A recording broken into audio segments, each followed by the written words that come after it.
Kupejamkan mataku dan kuhirup napas dalam-dalam. Ya Tuhanku, aku gugup sekali.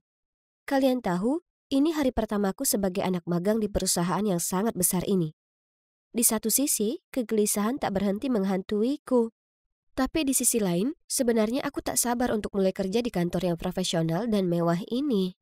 Punya meja kerjaku sendiri, PC-ku sendiri, dan mengerjakan semua dokumen. Seru sekali.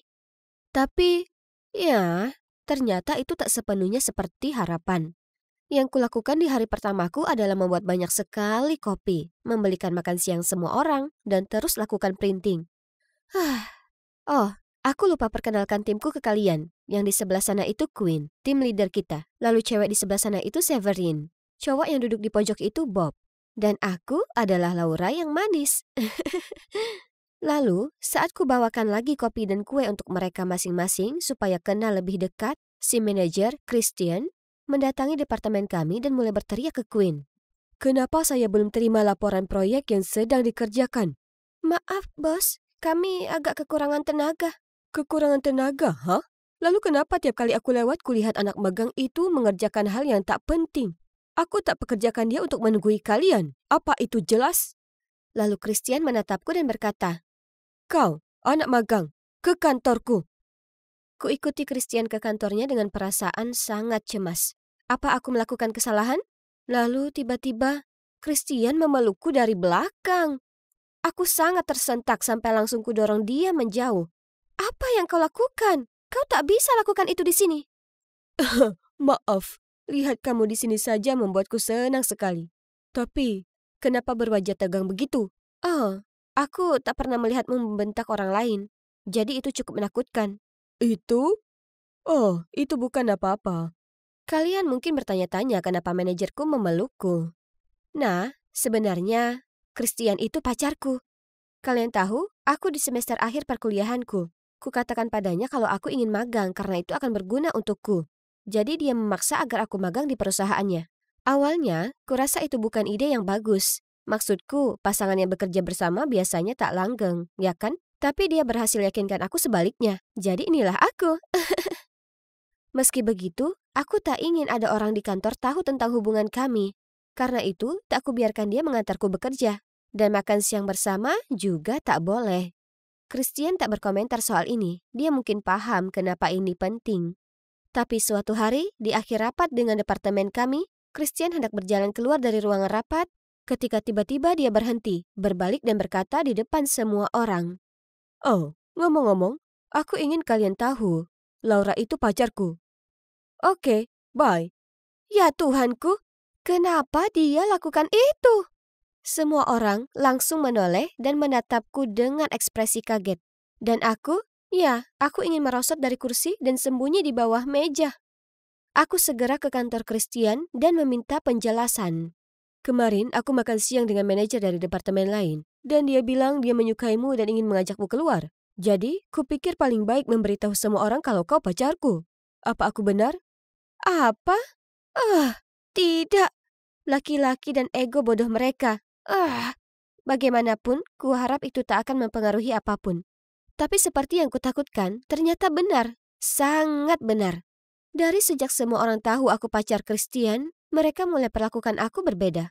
Setiap kali aku masuk ruangan, mereka langsung berhenti bicara dan memandang aneh. Atau setelah kerja, mereka mau pergi minum-minum tapi sengaja tak mengajakku. Rasanya menyebalkan dikucilkan seperti itu. Lalu kemudian suatu hari hal itu menjadi makin buruk. Aku tiba di kantor lebih awal karena ada email yang perlu dikirim sebelum jam 9. Tapi PC-ku tak mau nyala, jadi aku menunduk di bawah meja mencoba memeriksa apa ada kabel yang longgar. Tepat saat itu, Bob dan Severin masuk ke kantor sambil bergosip. Jelas si Laura itu dapatkan magang karena dia adalah pacar Christian. Dan apa kau lihat pakaiannya? Semua merek mahal. Sepertinya punya pacar manajer di perusahaan besar pastinya menyenangkan sekali. Apa? Aku tak pernah menerima hadiah mahal dari Christian. Itu semua punyaku. Lalu selama bekerja, aku tak sengaja melirik layar komputer Queen dan kulihat mereka membicarakan tentangku di grup chat. Sesuatu mengenai aku yang tak harus melakukan tugas hanya karena pacarku adalah manajer. Mendengar dan membaca semua komentar ini membuatku merasa sangat frustasi. Jadi aku tak minat kerja sepanjang pagi itu. Kemudian di sore hari, kami ada rapat mengenai proyek yang sedang kami semua kerjakan, dan Christian memintaku menyerahkan laporan. Oh, sial. Aku benar-benar lupa mengerjakannya. Maaf, saya belum menulis laporannya. Boleh saya tanya kenapa? Dan apa yang kamu lakukan sepanjang pagi ini? Demi tim kita, tolong fokus. Kita tak boleh kacaukan proyek ini. Saya hanya sedang melewati banyak hal, oke? Anak magang juga manusia. Ya ampun, akan kukirimkan pada Anda laporannya di penghujung hari, bos. Semua orang menatapku bingung, terutama Christian. Tapi tunggu, kulihat beberapa dari mereka tersenyum padaku. Apa itu senyum untukku? Kemudian setelah rapat, semua orang berkumpul mengelilingiku, menepuk pundakku dan memujiku karena membela diri menentang Christian. Jujur saja, rasanya menyenangkan diperhatikan dan tak diejek. Jadi, mungkin masih ada kesempatan aku bisa memenangkan hati mereka, ya kan? Hari berikutnya saat siang, Christian datang ke departemen untuk makan siang denganku. Tapi ku bilang padanya di depan semua orang kalau aku mau makan siang dengan mereka. Dia tampak bingung, tapi masih harus setuju. Makan siang dengan seluruh tim menyenangkan, kecuali satu hal. Mereka terus-terusan bertanya padaku soal Christian. Misalnya, seperti apa dia di luar kantor? Kenapa dia selalu begitu tegas dan pemarah? Kuperhatikan kalau mereka cukup senang membicarakan tentang Christian, jadi kuberitahu mereka, oh, Christian adalah pacar yang hebat. Dia sangat perhatian dan koki yang handal. Tapi mereka tak tertarik dengan hal itu. Oh tidak, mereka cuma peduli soal kebiasaan buruknya. Baiklah, jadi kuberi mereka apa yang mereka mau. Aku tak suka dia yang selalu sangat tepat waktu. Aku terlambat semenit saja dan dia mulai menceramahiku tentang betapa berharganya waktu dan tak boleh menyia-nyiakannya. Itu benar-benar menarik perhatian semua orang, ya kan? Mereka sangat suka itu, Aku merasa agak bersalah, tapi tak bisa kupungkiri itu menyenangkan. Perasaan ketika semua orang menyukaiku. Dan itu hanya untuk kali ini, ya kan? Ya, betapa salahnya aku. Ketika tiap kali tim kami keluar, mereka mulai bergosip soal Christian. Lalu menatapku penuh harap sampai ku jelek-jelekan pacarku.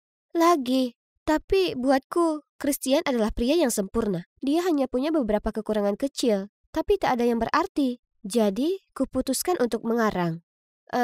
Dia mengigau dan tak pernah gosok gigi sebelum tidur. Dan, dia sering bersendawa saat di rumah. Aku benci ini. Tapi aku bisa apa? Semakin buruk hal yang kuceritakan pada mereka tentang Christian, semakin mereka sepertinya menyukaiku. Lalu suatu hari, Christian mengundang beberapa manajer lain ke apartemennya untuk makan-makan.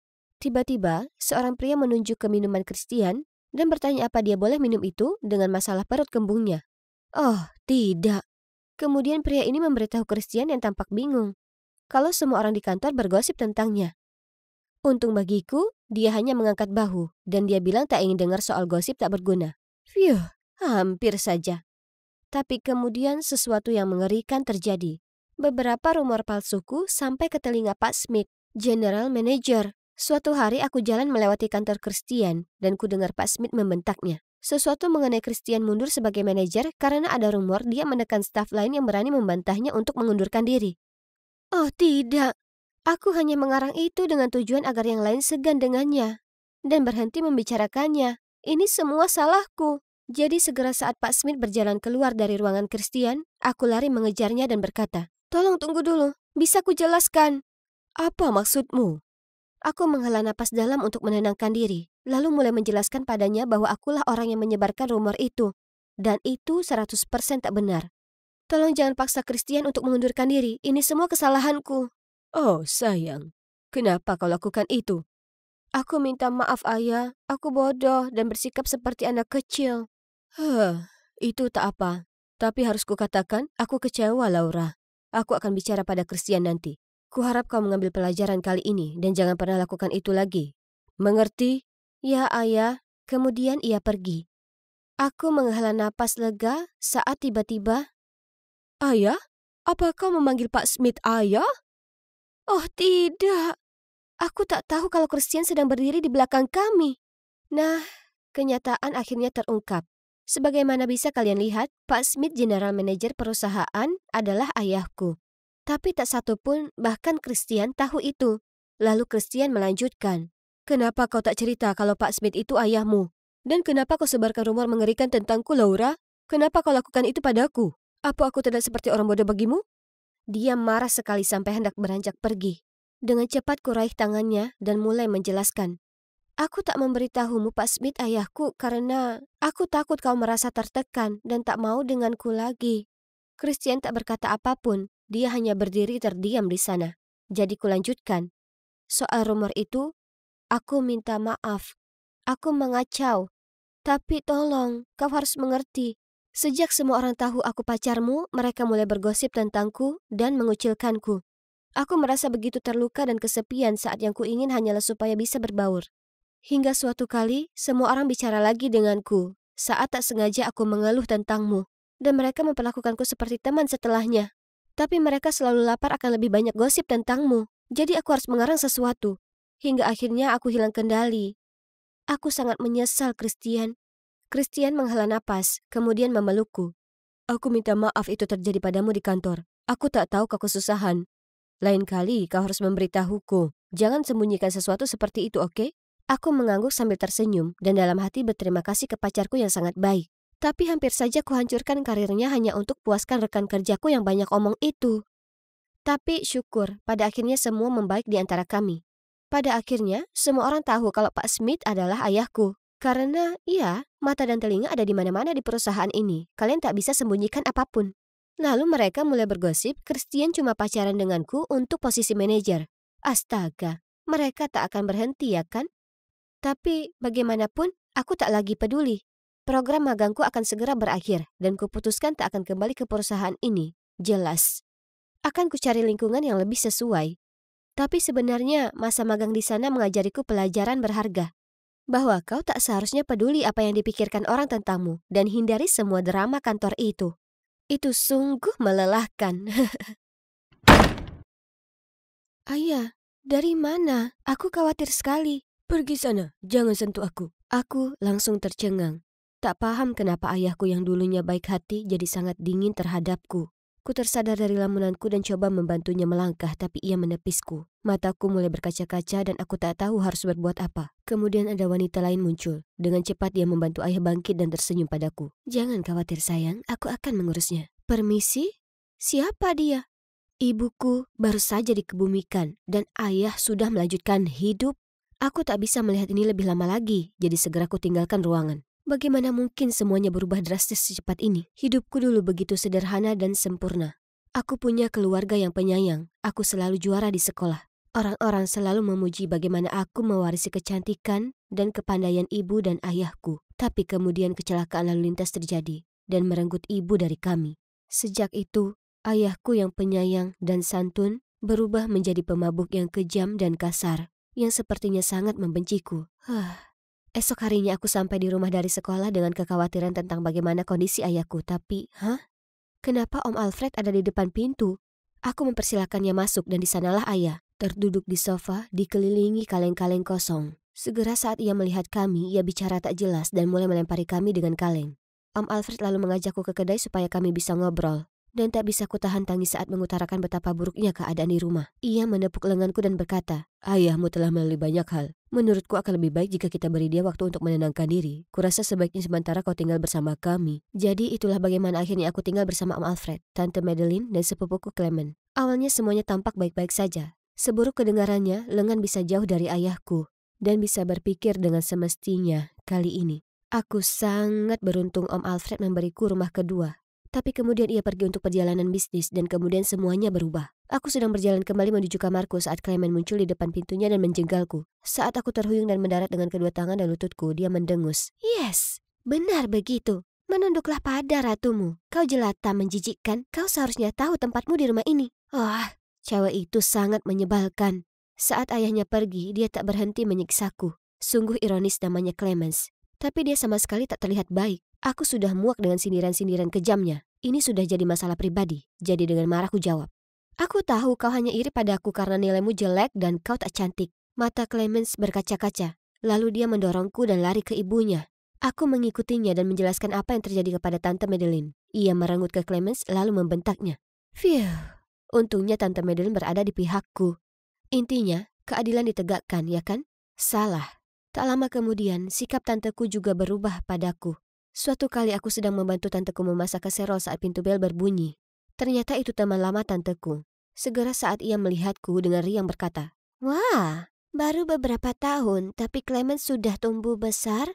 Semakin dia besar, semakin terlihat mirip dengan Alfred, bukan begitu? Lihat mata dan senyumannya." Aku menatap bingung Tante Madeline dan melihat suasana hatinya segera berubah.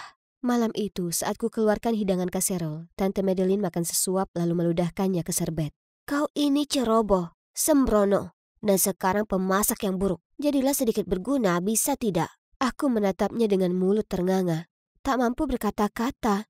Lalu Clemens menimpali, "Tolong, jangan pernah buat ini lagi. Kaserol ini sangat menjijikkan. Sama sepertimu." Kemudian dia menyeringai padaku saat dibuangnya sepiring penuh ke dalam sampah. Aneh, bukannya Tante Madeline menyuruhku masak ini karena itu kesukaan Clemens? Sepertinya kehidupan di rumah ini tak akan jadi lebih mudah. Selama seminggu berikutnya, komentar mengejek dan sinis mereka terus berlanjut. Suatu hari aku menata rambutku dengan cara yang berbeda dan Clemens mendengus padaku. "Apa itu? Sepertinya ada lobster di kepalamu." "Apa kau tak pernah terpikir mengecat rambutmu karena warna pirang pantas untukmu?" Di kesempatan lain aku diundang ke sebuah pesta, jadi ku kenakan gaun yang cantik ini. Tapi saat aku turun ke bawah memakainya, mereka berdua mencibirku dan tanteku berkata, "Oh, sayang, apa bajumu membuatmu kelihatan lebih gemuk dari biasanya? Atau itu karena kau sudah cukup makan karena hidup dengan kami?" Di lain waktu, aku sedang duduk di meja sarapan mengoleskan lip gloss ke bibirku. Saat Clemens merebut itu dariku, saat ku coba merebutnya kembali, dia tertawa kecil. "Untuk apa? Memakai ini di bibirmu hanya membuatmu terlihat putus asa. Toh, tak ada yang ingin menciummu." Astaga, kesabaranku dengan cewek ini sudah sangat tipis. Parahnya, Tante Madeline tak sengaja dengar semuanya, tapi ia hanya tertawa. Aku tak paham kenapa mereka bersikap seperti ini. Aku tahu aku tak jelek atau gemuk. Jauh dari itu. Aku tahu aku cantik, karena aku selalu dipuji untuk rambut panjangku yang mengkilap. Ya, sampai aku pindah ke sini. Ini sangat membingungkan. Kenapa mereka iri padaku? Ternyata, menjadi terlalu cantik itu tak mudah. Semuanya makin sulit saat ayahku, yang juga kepala sekolah, kembali bekerja setelah masa cutinya. Dia benar-benar mengacuhkanku dan itu membuatku merasa tak karuan. Kemudian aku tiba di rumah dari sekolah dan Tante Madeline merecokiku, menanyakan apa aku ingin makan sesuatu. "Hah? Apa? Oh, aku paham. Om Alfred sudah kembali dari dinas kerjanya." Ini waktunya mengungkap akting palsu dua ibu anak ini sekali untuk selamanya. Jadi di malam itu aku menawarkan diri untuk masak. Ya, kalian bisa tebak. Aku membuat hidangan kaserol. Saat ku bawa keluar, Clemens tak sengaja berteriak, "Ew, aku sudah bilang padamu aku benci masakan ini." Tante Madeline jadi pucat, dan Clemens menatap kaget sambil melongo. Kemudian aku berlutut dan memohon, "Aku tahu aku salah, tolong jangan hukum aku lagi. Aku tak ingin tidur di ruang bawah tanah lagi." Om Alfred terlihat sangat bingung, jadi kulanjutkan. "Aku lupa kalau Clemens benci masakan ini. Aku sudah dihukum beberapa kali, tapi aku masih tetap saja mengacau. Aku memang pantas disalahkan." "Ada apa ini? Aku pergi beberapa minggu dan pulang untuk mendapati pertumpahan darah." Ia menyuruh Tante Madeline ke kamar mereka untuk ngobrol pribadi. "Kami bahkan tak punya hubungan darah. Jangan harap ibuku dan aku akan bersikap baik padamu," dia berucap. Kemudian langsung pergi. Apa? Apa yang Clemens maksud? Tentu saja kami sedara. Tante Madeline adalah adik ayahku, ya kan? Aku ingin tahu apa yang terjadi, jadi aku bersembunyi di balik pintu dan mendengarkan percakapan mereka. "Katakan padaku kebenarannya. Therese adalah anakmu dengan Claire, ya kan?" Aku terkejut. "Claire? Ibuku? Apa aku salah dengar?" "Aku tahu. Mark memberitahuku. Hari di mana Claire kecelakaan, mereka melakukan tes darah dan menemukan kalau golongan darah Therese tak sesuai dengannya. Jelas, dia bukan putri kandungnya. Dan dia terlihat mirip denganmu. Sekarang katakan, apa kau dan Claire selingkuh di belakang kami? Kau dulunya sangat mencintainya sebelum kau menikahiku." "Jadi ayah memperlakukanku begitu karena dia mengetahui kalau aku ini bukan putrinya sendiri? Dan Om Alfred dan ibuku dulunya saling jatuh cinta sebelum ia menikah dengan ayahku?" "Jelaskan padaku." "Cukup." Alfred akhirnya bicara. "Tak ada yang bisa kujelaskan padamu." Mendengar langkah kaki menuju ke arahku, aku bergegas menuju kamarku, menutup pintu, lalu merayap masuk ke selimutku berpura-pura tidur. Tiba-tiba, ku dengar pintu dibuka. Itu Om Alfred.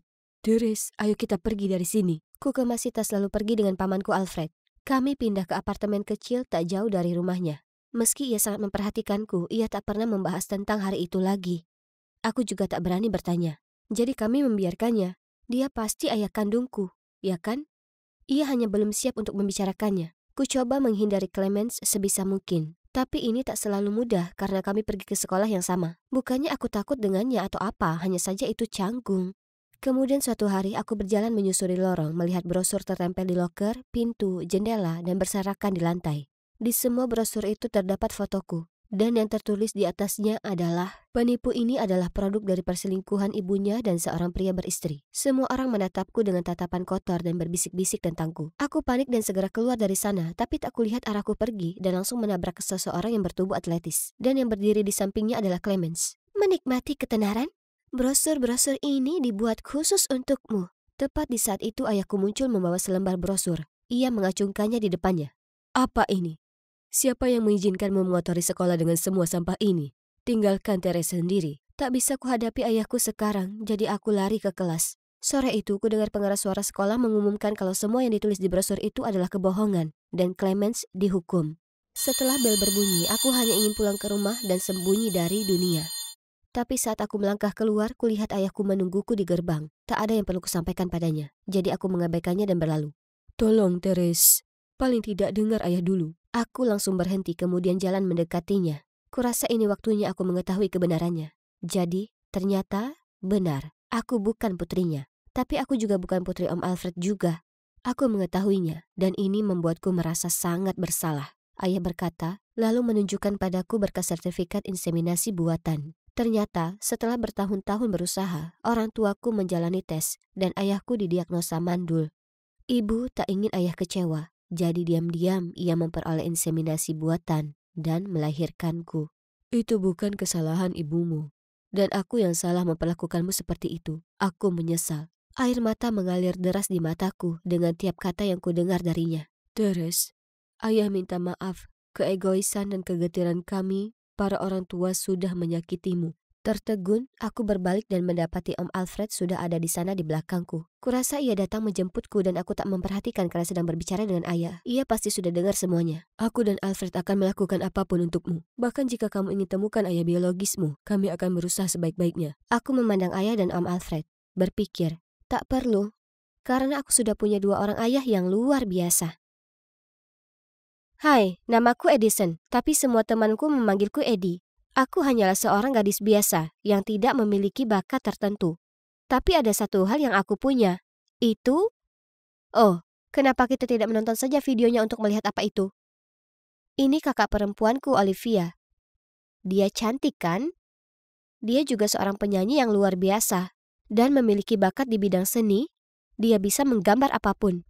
Maksudku, aku tidak tahu bagaimana orang tuaku bisa memiliki anak perempuan yang sempurna seperti dia. Dan lalu melahirkanku. Tapi aku tidak masalah dengan itu. Olivia sangat ingin memenangkan piala dan medali.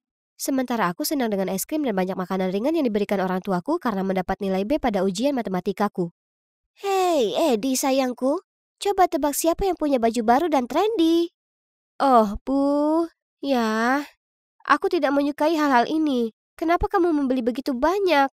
Itu hanya membuang-buang uang. Namun, tatapan putus asa ibu membuatku menyerah. Jadi aku dengan enggan mengambil item secara acak dan pergi mencobanya. Oh, itu adalah crop top. Aku menatap diriku sendiri di cermin. Oke, jadi ekspresi tercengang orang tuaku membuat perasaan mereka cukup jelas. Aku terlihat konyol. Lihat, aku sudah bilang, aku terlalu pendek untuk memakai atasan seperti ini. Tepat pada saat itu, Olivia lewat. Aku segera berlari ke arahnya. Aku pikir kamu harus memiliki atasan ini. Ini akan menonjolkan sosokmu yang cantik. Kamu akan terlihat sangat manis saat mengenakannya. Ibu menggeleng.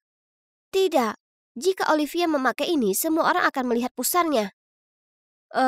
Bukankah itu gunanya crop top? Lalu ayah menjawab. Omong-omong, Liv, kamu mau kemana terburu-buru? Ini bukan klub model yang tidak masuk akal lagi, kan? Ngomong-ngomong soal klub, apakah klub dansa sekolah masih merekrut? Kamu harus bergabung, kamu pasti akan masuk.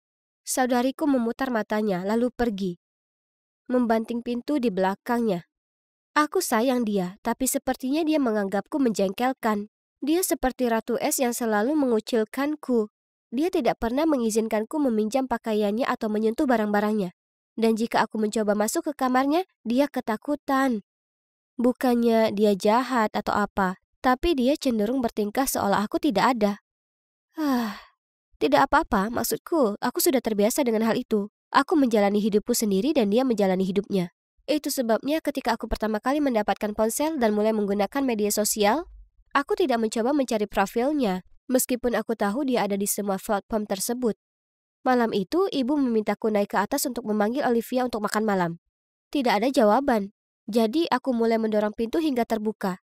Dia tiba-tiba muncul dari kamar mandi dan berteriak. "Hei, apa yang kamu lakukan? Kamu tahu kamu tidak diperbolehkan masuk ke kamarku." Aku mengetuk, tapi kamu tidak menjawab. Ibu bilang ini waktunya makan malam. Dia mendesis padaku dan mengusirku. Kenapa dia harus memperlakukanku seperti aku adalah hama?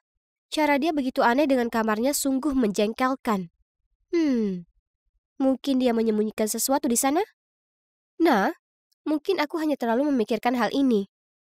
Olivia selalu seperti ini. Hidup terus berjalan, dan saudari perempuanku, ya, dia terus menjauhkan diri dariku. Namun kemudian pada suatu akhir pekan, aku berjalan ke bawah dan melihatnya dengan riang menyenandungkan sebuah lagu sambil menari di dapur. Ketika dia melihatku, dia tersenyum dan berkata, "Selamat pagi. Ayo duduk di sini, aku sudah membuatkanmu sarapan." Oke, ini aneh. Aku dengan hati-hati duduk dan terus menatapnya.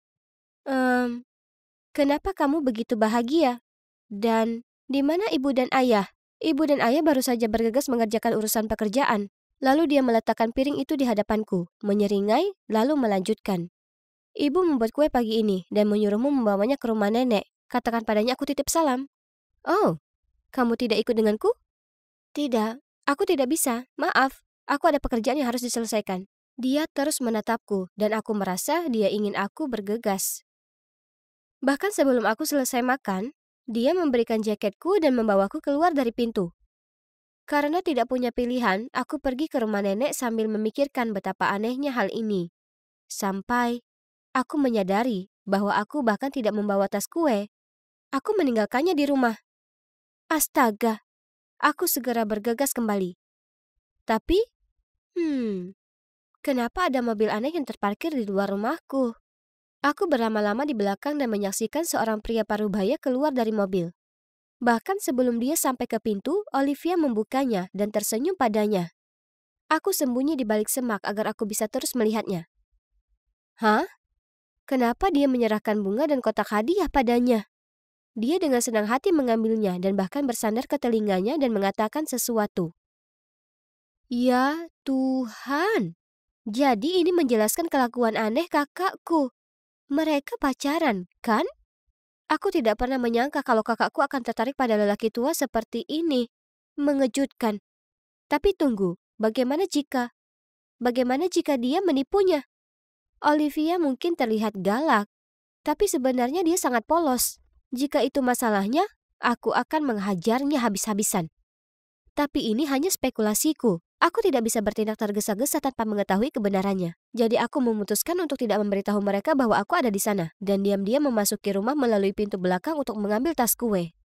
Kemudian pada hari itu, ketika aku tiba di rumah, saudara perempuanku kembali menjadi Ratu Es. Dia memasak tanpa bersuara. Jadi aku bilang padanya, nenek berkata hai, dan dia hanya mendengus, lalu terus mengaduk supnya. Aku perlu mencari tahu apa yang sebenarnya terjadi. Kesempatan sempurna muncul beberapa minggu kemudian ketika ibu dan ayah pergi berlibur di akhir pekan. Aku memberitahu Olivia bahwa aku akan pergi piknik dengan teman-teman, tapi ini bohong. Aku sebenarnya bersembunyi di tempat persembunyianku yang setia dan mengawasi. Seperti yang diharapkan, lelaki tua itu muncul dan Olivia membiarkannya masuk. Pintunya terbuka sedikit, jadi aku berjingkat ke dalam dan mendengar mereka tertawa di ruang tamu. Aku mengintip ke dalam dan aku terkejut. Kakak perempuanku sedang duduk di sofa dengan mengenakan pakaian paling aneh yang pernah ada. Pakaian seperti itulah yang hanya dipakai oleh model catwalk. Dan yang terpenting, dia memakai riasan tebal dan tampak seperti orang yang sangat berbeda. Pria aneh itu sedang duduk di sebelahnya. Keduanya melihat ponselnya dan tertawa bahagia. Ya ampun, Sekarang semuanya sudah jelas. Dari sifatnya yang pendiam hingga ruangannya yang terkesan rahasia, itu semua agar dia bisa terus menyembunyikan kisah cinta beda usia ini. Aku tidak tahu bagaimana harus bereaksi sekarang. Aku hanya merasa kasihan padanya karena dia harus menyembunyikannya. Maksudku, ini adalah rumahnya, dan kami adalah keluarganya. Kami mungkin tidak dekat, tapi dia adalah kakak perempuanku, dan aku ingin dia bahagia. Jika cinta ini nyata, maka aku mendukung sepenuhnya. Dan jika pria ini ternyata jahat, maka aku akan melindunginya sampai akhir.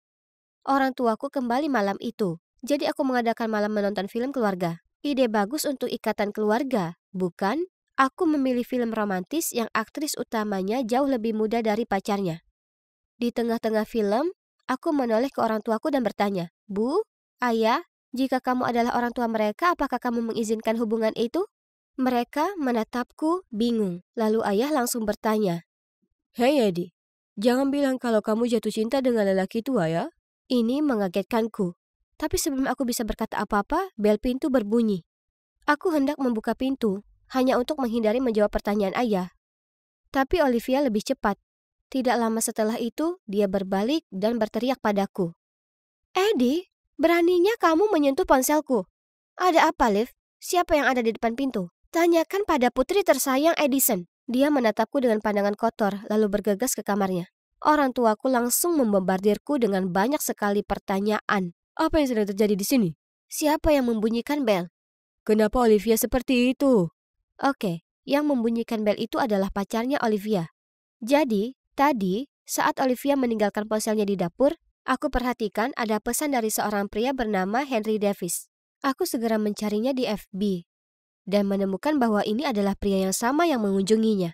Jadi, aku menggunakan teleponnya untuk mengirim pesan kepadanya agar dia datang pada jam 8 malam. Aku pikir akan lebih baik jika Olivia mengumumkan hubungannya dengan orang tua kami. Tapi, sepertinya dia tidak menerimanya dengan baik. Bagaimanapun, sekarang aku tidak punya pilihan selain menceritakan segalanya kepada orang tuaku. Wajah mereka menunduk, dan tanpa berkata apa-apa, mereka berlari ke atas dan menggedor pintu Olivia. Namun tidak ada jawaban. Malah, kami semua mendengar suara gemeretak dari pintu belakang. Dan Olivia pun kabur. Wajah orang tua kami memerah. Sementara aku merasa sangat bersalah. Karena aku tidak hanya tidak dapat membantunya, tetapi malah memperburuk situasi.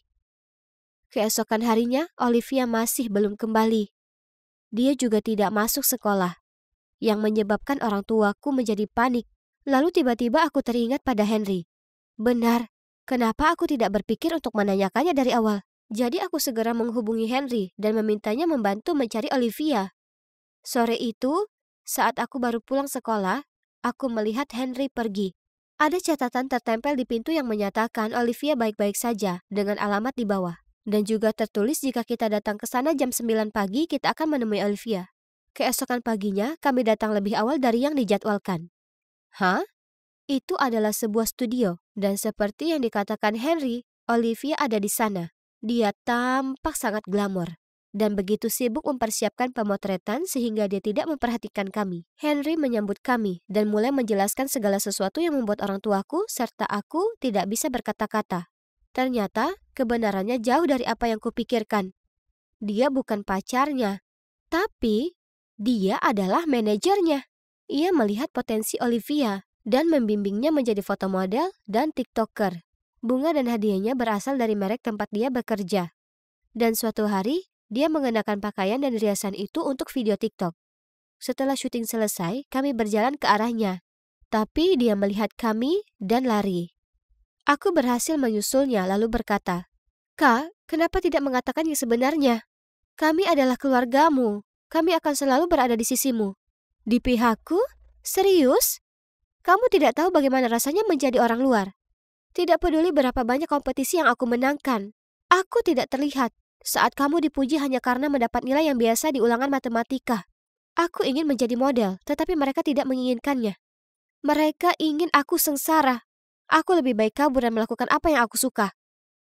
Aku tercengang. Begitu pula ibu dan ayah, yang pada saat itu sudah menyusul kami dan mendengar semua yang baru saja dia katakan. Ayah memeluk Olivia. Lalu dengan suara emosional berkata, "Olivia, bukan kami melarangmu melakukan apa yang kamu mau. Kami hanya mengkhawatirkanmu. Kami hanya tahu bahwa industri ini bisa menjadi rumit, dan kami tidak ingin kamu terluka. Benar. Dan tidak benar kalau kami lebih mencintai Eddie daripada kamu. Kamu unggul dalam segala hal, dan kami tidak ingin Eddie merasa tertekan. Kami benar-benar minta maaf, Olivia. Kami semua mencintaimu. Oh, tidak, Bu. Jangan khawatir. Aku tidak pernah merasa seperti itu. Sebenarnya, aku selalu mengagumi Olivia. Dan aku sedih saat dia mengabaikanku. Olivia menangis terseduh-seduh, dan seluruh keluarga kami berpelukan erat. Maaf mengganggu, tapi kalian pasti sudah tahu tentang Olivia yang menjadi bintang internet, kan? Maksudku, mudah untuk mengetahuinya dari media sosialnya. Aku dengan malu-malu berkata, Aku tidak mengikuti akunnya. Aku pikir dia hanya ingin aku menyingkir. Henry kemudian menepuk kepalaku dan menunjukkan kepada kami akun media sosial Olivia. Wow, dia memiliki jutaan view dan follower. Kami semua menonton beberapa video TikToknya bersama-sama, dan dia benar-benar seorang bintang. Melihat betapa berartinya hal ini baginya, orang tuaku menyetujui gagasan dia menjadi model, dan mereka bahkan berterima kasih kepada Henry. Dan kemudian Olivia menghampiriku. Hei Eddie, aku minta maaf karena dulu bersikap dingin. Ternyata kamu sangat mencintaiku dan akan mendukungku bagaimanapun caranya. Setidaknya sekarang aku tidak benar-benar jatuh cinta pada lelaki tua. Aku tidak perlu khawatir, ya kan? Lalu semua orang tertawa. Oh, meskipun rencanaku tidak, berjalan sesuai rencana, aku masih menyebutnya sukses, karena semuanya berakhir manis. Kalian kira semuanya sudah selesai ya? Tidak, belum. Ada satu lagi yang ingin aku tunjukkan. Malam itu untuk pertama kalinya, Olivia mengizinkanku masuk ke dalam kamarnya. Wow, rasanya seperti studio mini dengan senter mahal dan ring light dan kamera. Dan koleksi pakaian serta riasannya sangat mengesankan. Oh, ingatkah kamu tentang apa yang aku katakan di awal video tentang menjadi gadis biasa? Ya, itu tidak berubah. Tapi sekarang aku dapat dengan yakin mengatakan bahwa ada satu hal yang aku miliki. Dan itu adalah kakak perempuan luar biasa yang mencintaiku tanpa syarat. Aku sedang mengambil sebuah buku yang terlihat menarik dari rak buku saat tiba-tiba kulihat sesosok wajah mengintipku ke belakang. Tunggu dulu. Oh Tuhan, jangan dia. Dengan cepat kusembunyikan wajahku di balik buku, tapi terlambat. Dia sudah melihatku. Nah, apa yang kupikirkan? Sekarang aku makin terlihat menyedihkan. Kalian pasti penasaran kenapa aku sampai putus asa menghindari cowok ini. Nah, dia bukan sembarang cowok. Dia itu mantanku, Owen. Hari yang kacau. Oh, hai Owen. Aku tidak melihatmu di sana. Apa kau di sini sendiri? Oh, tidak. Aku di sini dengan cewekku. Itu dia. Hei sayang, aku di sini. Aku berbalik dan... Astaga, hariku berubah dari buruk jadi bencana. Bagaimana bisa mereka akhirnya jadian? Yap, aku kenal cewek itu. Dia itu Mila, saudara tiriku. Oh, biar ku ceritakan tentang dia. Sebenarnya, sebelum jadi saudara tiri, aku dan Mila bersekolah di tempat yang sama, tapi kami tak pernah dekat atau semacamnya. Tapi tiba-tiba, ibuku dan ayah Mila berhubungan, dan tak lama kemudian menikah. Ku coba bersikap ramah padanya, tapi apapun yang kulakukan, dia tetap dingin dan tak ramah padaku. Dia bahkan melarangku beritahu siapapun di sekolah kalau kami keluarga. Dan dia mulai bersaing denganku di tes masuk tim, ujian, semuanya. Lalu suatu hari setelah beberapa bulan tinggal bersama, dia memberitahu orang tua kami kalau dia akan tinggal dengan ibunya dan pindah sekolah. Kenapa, tanya kalian? Ya, karena dia tak tahan tinggal bersamaku lagi. Aku tak akan bohong. Mendengarnya berkata demikian menyakitkan sekali. Yang kulakukan hanyalah bersikap baik padanya. Tapi, baiklah. Jika itu maunya, maka terserah. Dan seperti yang kukatakan, cowok yang di sana itu adalah mantanku, Owen. Kami dulu pacaran saat aku kelas 2 dan dia kakak kelas.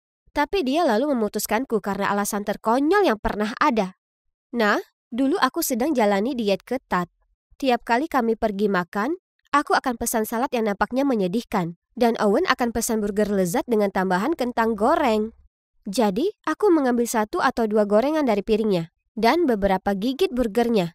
Tapi maksudku, Berbagi itu hal yang sangat wajar dalam hubungan, ya kan? Tapi, iya, menurut Owen tidak begitu. Jadi, seperti itu, dia mengakhiri semua denganku lalu pergi kuliah. Tapi sekarang dia kembali ke kota untuk liburan musim panas, dan dia pacaran dengan saudara tiriku. Oh, hey Amy, lama tidak jumpa. Oh iya, kuharap kau tak masalah aku sekarang dengan Owen. Aku benci sarkasnya.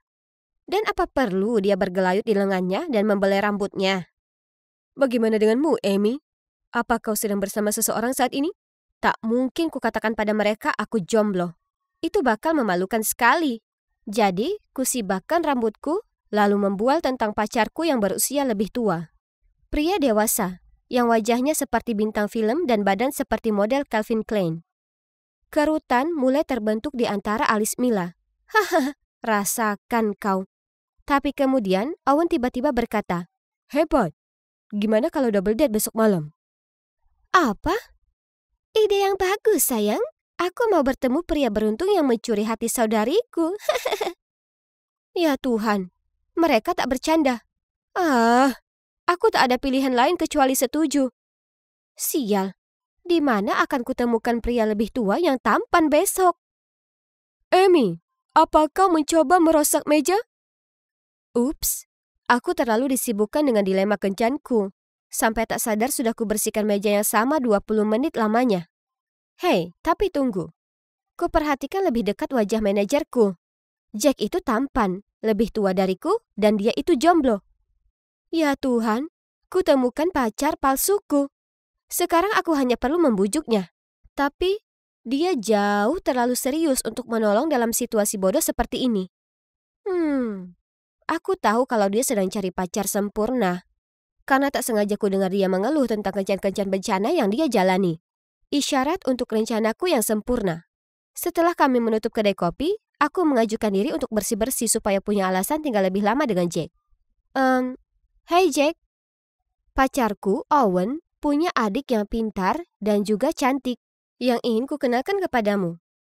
Awalnya, dia tak tertarik. Jadi kutunjukkan padanya foto Mia yang paling cantik. Ya ampun, itu adiknya? Astaga, kenapa begitu kaget? Mila tak secantik itu.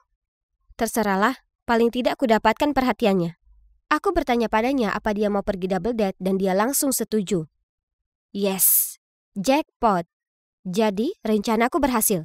Tapi masalahnya, pacar palsuku ini mengira kalau dia akan kencan dengan Mila dan kalau aku bersama Owen. Padahal pada kenyataannya kami yang sebenarnya bersama. Tapi jangan khawatir, aku bisa mengatasinya. Ya kan? Jadi, di double date kami semua pergi bowling. Jack langsung suka pada Mila dan berusaha membuatnya terkesan dengan keterampilan bowlingnya. Sedangkan aku payah sekali soal bowling dan terus diolok oleh Owen.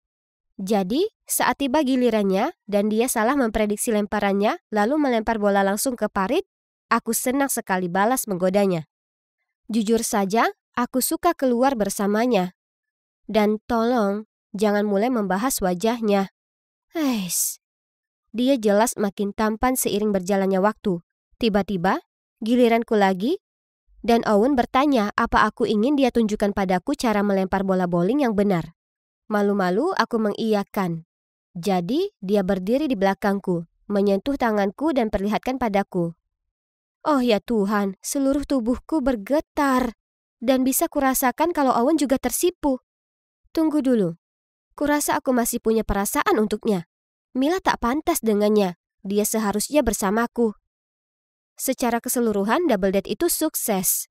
Jack tak mencurigai apapun. Dan tak hanya itu, dia juga membantuku membuat Mila jauh dari Owen. Jadi aku punya kesempatan untuk memenangkannya kembali. Tapi kemudian beberapa hari berikutnya, Jack bilang padaku kalau dia sangat suka Mila. Dan bertanya apa aku bisa mengaturkan kencan mereka. Tapi kali ini hanya mereka berdua. Apa? Dia sungguhan suka Mila?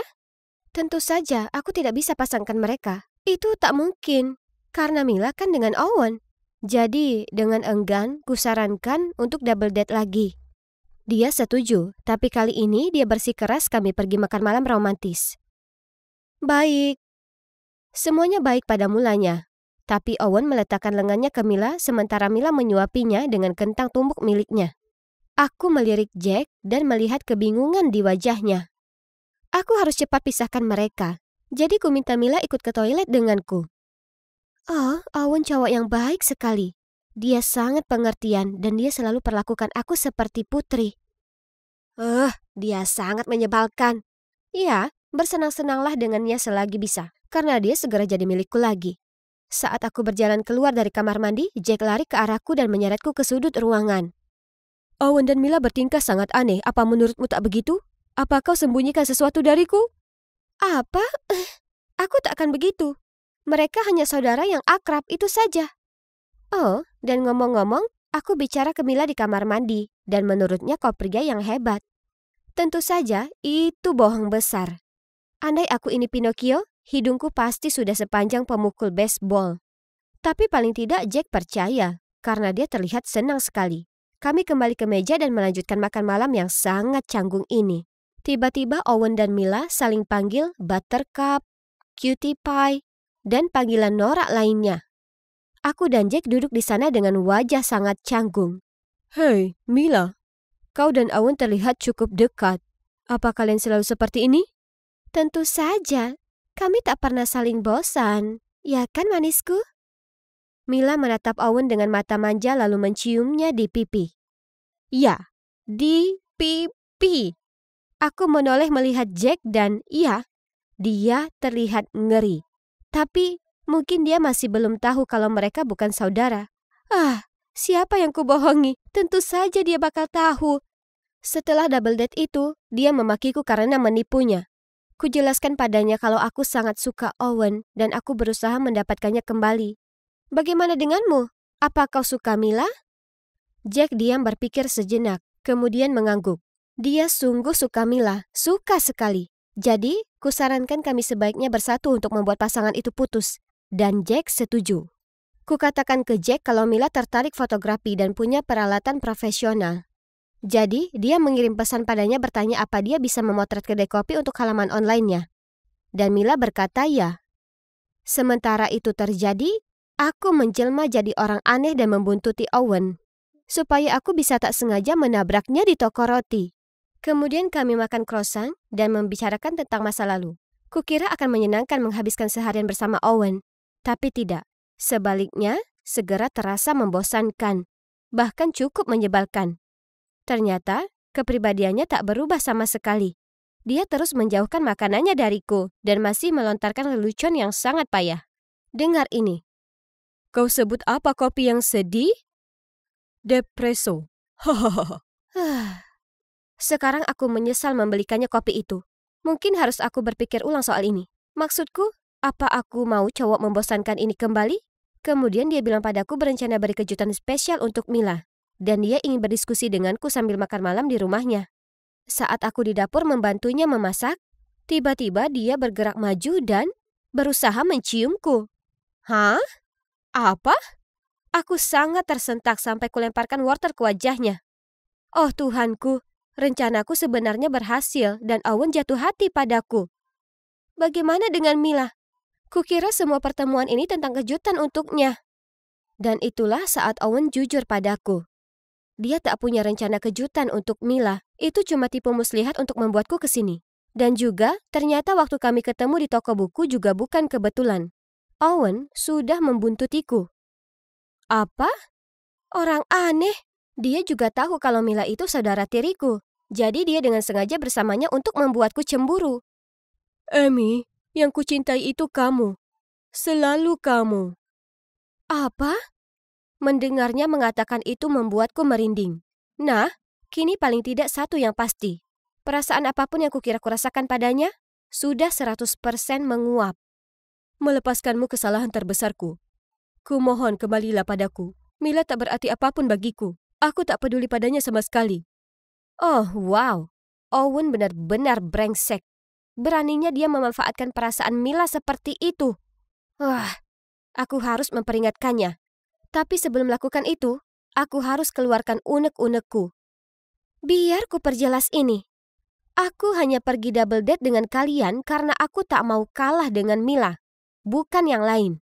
Boleh ku ingatkan kamu kalau kamulah idiot yang memutuskan aku? Oh, dan lelucon-leluconmu sangat payah. Dan begitulah. Owen hanya berdiri di sana dengan tampang kebingungan. Lalu aku pergi. Aku langsung lari ke kafe di mana Mila berada dan mengutarakan semua kebenaran tentang Owen yang hanya memanfaatkannya untuk membuatku cemburu. Aku tak percaya kau melakukannya lagi. Apa yang kau maksudkan dengan itu? Jangan berlagak sok lugu. Kau mencuri pacarku. Lagi. Hah? Apa yang dia maksud dengan lagi? Ternyata dulu Mila naksir dengan Owen. Jadi, saat aku dan Owen mulai pacaran, dia jadi sangat marah. Dan itulah kenapa dia selalu dingin denganku. Aku tak tahu. Aku bersumpah. Kalau aku tahu, aku tak akan pernah pacaran dengannya. Hentikan saja. Aku tahu kau tak mau kalah denganku. Tinggalkan saja aku sendiri. Aku tak mau ada hubungan apapun denganmu. Aku menyerah. Bicara dengannya tak ada gunanya. Tapi kemudian Jack tiba-tiba angkat bicara. Mila, dia berusaha melindungimu. Jika dia tak peduli denganmu, maka dia akan biarkan kamu dengan si brengsek itu. Tapi tidak. Dia beritahu padamu kebenarannya meski dia tahu kamu mungkin bereaksi seperti ini. Karena itu yang dilakukan saudara. Mereka saling melindungi. Mila terdiam sejenak. Tapi kemudian sadar Jack benar. Jadi, kami duduk bersama lalu bicara serius dan panjang lebar. Ada tawa, tangis, dan banyak sekali minuman coklat panas. Tapi pada akhirnya, kami pun akhirnya bisa saling memahami satu sama lain. Jadi begitulah. Setelah semua drama itu, aku dan Mila kesampingkan perseteruan kami dan berbaikan. Awalnya, Mila agak sedih dengan apa yang Owen lakukan terhadapnya. Untung, Jack selalu menemaninya, dan segera Mila membuka hati untuknya, dan hubungan mereka meningkat. Dan kini mereka berpacaran. Hore! Sedangkan aku mungkin masih jomblo, tapi aku tak masalah dengan itu. Yang terpenting, setelah kebencian dan persaingan selama bertahun-tahun, aku dan Mila berbaikan. Aku tak punya pacar, tapi aku punya yang lebih baik. Kudapatkan saudaraku kembali. Akhirnya, setelah 11 jam penerbangan, aku sampai di LAX, Bandara Internasional Los Angeles. Mengagumkan. Aku tidak sabar untuk bertemu ibuku. Kalian tahu, ayahku orang Prancis dan ibuku orang Amerika.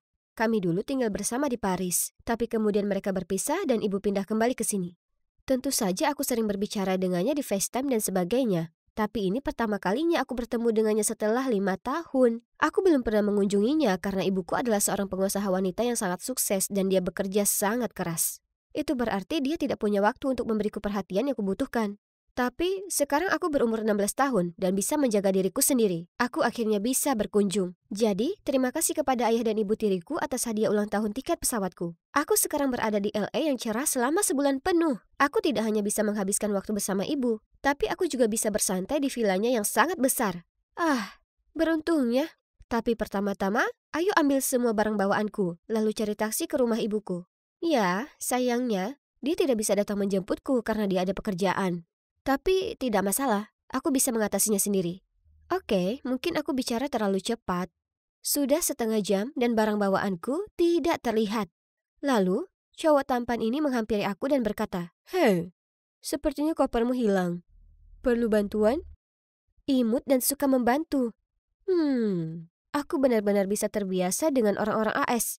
Aku menunjukkan kepadanya tiketku, dan ternyata aku menunggu di tempat yang salah. Ups. Setelah membimbingku ke tempat yang benar, cowok yang ku ketahui namanya Zack ini bahkan menurunkan koperku untukku. Namun, salah satu koperku macet dan terbuka sehingga menyebabkan semuanya terjatuh. Astaga, ini bukan hari keberuntunganmu, kan? Dia tertawa terbahak-bahak. Oh, baiklah. Setidaknya tidak semuanya buruk. Maksudku, seorang cowok tampan telah menyelamatkanku, kan? Dia membantuku mengambil barang-barangku, lalu dia bahkan menawarkan untuk mengantarku ke rumah ibuku. Setelah sekitar 30 menit, dia mulai melambat. Aku melihat keluar jendela dan... Oh my God! Ini adalah villa paling cantik yang pernah ada. Kolam renang, lapangan tenis, pohon palem, persis seperti rumah bintang film. Aku sedang ternganga memandangi villa, ketika tiba-tiba aku mendengar suara mesin mobil. Karena kaget, aku berbalik dan melihat Zack menjauh. Koperku! Aku berteriak. Laptop dan iPadku juga ada di sana. Ya Tuhan, kenapa ini terjadi padaku? Dan pada hari pertama aku di AS. Setidaknya aku masih membawa ponsel dan paspor. Phew. Jadi aku segera menelpon ibuku. Tak perlu dikatakan, aku sangat kacau ketika dia tiba. Siapa sangka pria berpenampilan baik seperti itu ternyata adalah seorang pencuri. Ngomong-ngomong, ibuku bisa membelikanku baju dan barang baru dan aku masih bisa bersenang-senang di vilanya. Kan? Ibu membawaku ke kamarku dan menyuruhku istirahat. Setelah bencana itu, aku sangat kelelahan. Jadi aku segera tertidur di tempat tidur paling nyaman yang pernah ada. Saat aku terbangun, di luar sudah gelap. Aku sadar aku belum makan apapun sejak penerbangan. Jadi aku turun ke bawah dan memeriksa lemari es dan lemari dapur. Hah? Semuanya kosong. Aku masih mencari-cari di dapur ketika ibuku kembali membawa burger. Sayang, aku baru pulang dari perjalanan bisnis kemarin. Jadi aku belum sempat pergi berbelanja. Ayo makan fast food saja hari ini, oke? Aku tidak keberatan, karena sungguh menyenangkan bisa makan malam bersama ibuku lagi setelah sekian lama. Aku melihat sekeliling ruangan. Hampir tidak ada perabotan apapun di sini. Ibuku bilang itu desain minimalis, gaya hidup trendy di LA saat ini.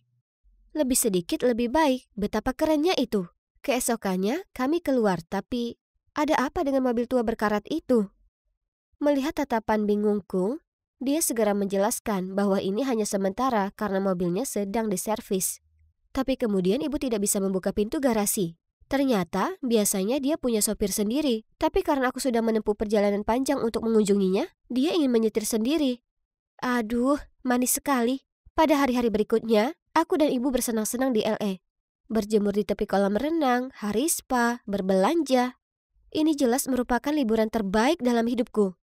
Setidaknya sampai pagi itu, aku dibangunkan oleh pertengkaran yang keras. Melihat ke bawah dari tangga, aku melihat ibu di ruang tamu bersama seorang wanita asing. Dia menunjuk ke sofa. Astaga, disitulah aku kemarin menumpahkan kecap saat makan sushi. Kemudian ibu muncul dan terdengar bingung. Dia menyuruhku segera mengemasi barangku karena kita akan pergi. Bu, apa ada yang salah? Oh, tidak apa-apa sayang. Hanya saja sofa kotor, jadi ayo kita suruh seseorang membersihkan seluruh villa. Wah, ibu sampai bersih-bersih seisi rumah hanya karena noda kecap. Seberapa kaya dia?